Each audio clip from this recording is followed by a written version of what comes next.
Rated T for Teen.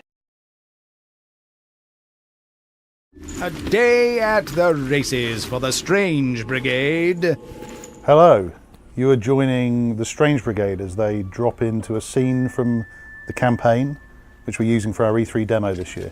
So you can see a team of 4 players here working together to explore the unknown. The campaign's 1 to 4 player.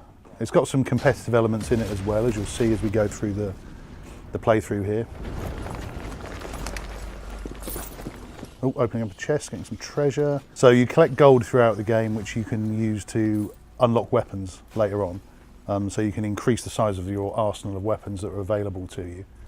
Another bloody jungle trek, and in this heat. There's a cat minding its own business. There's layers of collectibles in each level, isn't there, Steve? Yeah, there's a bunch. There's like canopic jars and lots of things that reward the player for detailed observation of the environment. Is there no problem the brigade can't solve? So as you explore through the environment, there's a few simple sort of actiony puzzles to solve. Ghastly ghouls blocking the bridge. But can they hold it against the Strange Brigade? Yeah, and this beam that's been used to activate the crystal that's unlocked the route here can be turned on the enemies and indeed your teammates if you're feeling that way inclined. You can see the players kind of tag teaming here, so the guy firing the beam is setting them on fire, which softens them up for a bit of damage, isn't that? Yeah. The low road, eh?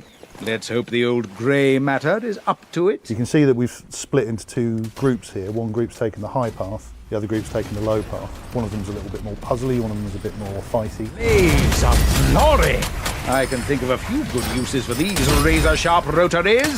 The detail in the levels has like multiple paths as you go through. It rewards lots of replayability in the levels to find everything.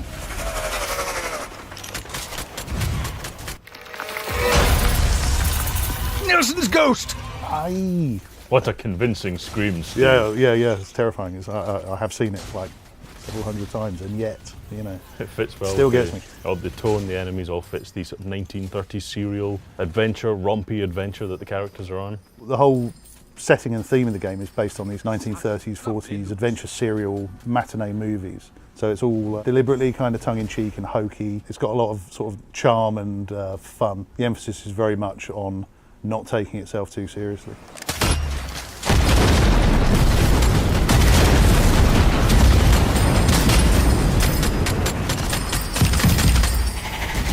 Well, they're not called the subtle brigade, I suppose. It's not subtle, he's right. Spiky log trap, there we go, highlighting that lack of subtlety.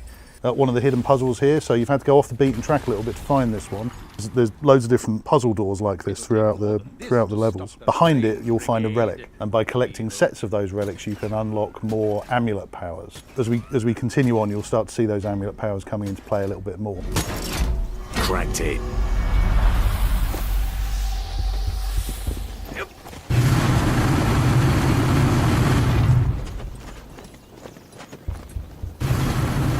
That'll look splendid on my mantelpiece. So we're about to see here the power gems being applied to the weapons. So each weapon has got a different number of slots, and you can use like damage upgrades, but also considerably different effects like ricocheting bullets or ice bullets or fire bullets. And as you unlock more and more powerful weapons, they come with more slots available. The big gun bonanza box! Here's the first of the prototype weapons, the exploding crossbow, which I think Gracie is going to demonstrate for us now.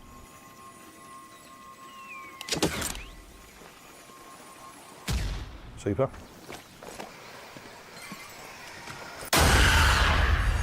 Yikes.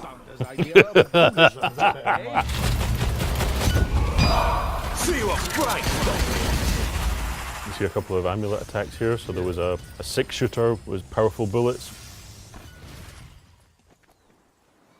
And there's Langus, the Wrath of Ra, a kind of radial explosive fire wave.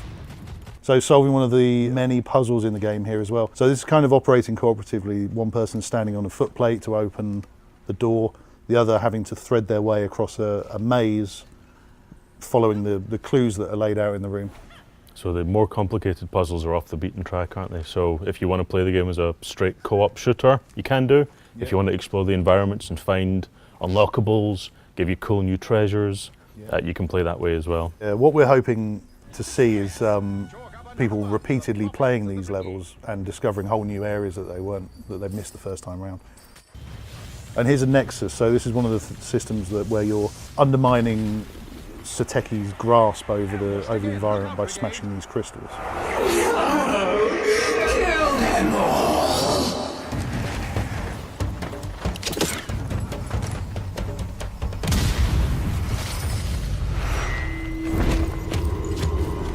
Good Lord, acrobatic assailants! To arms, Strange Brigade! Introducing the ghouls, nasty, fast-moving, teleporting, horrible. There's Frank with a flamethrower there, that's particularly brutal. I say, they're coming out the ruddy walls now! Gracie's using the chain electricity attack there. Followed up by a grenade in the face, a good combo. So you can see the sort of pace of the game comes into its own in these great big fights where you've got amulet powers triggering, you've got prototype weapons doing loads of damage, you've got environmental traps, spinning blades, you've got grenades that players can throw. Because of the way that you charge up your amulets by sort of absorbing the souls from the enemies, the more of them there are, the faster the rate of the combat becomes, and so the intensity really ramps up quickly. Means there's a bit of competition there for souls as well. Yeah, and that's it, a very short section of one of our levels. Thanks very much for watching. Strange Brigade is available August 28th on Xbox One, PS4 and PC. What massive miscreation is this monstrosity? Darwin spectacles! How will our heroes get out of this one? Tune in next week to find out in another gripping installment of The Strange Brigade.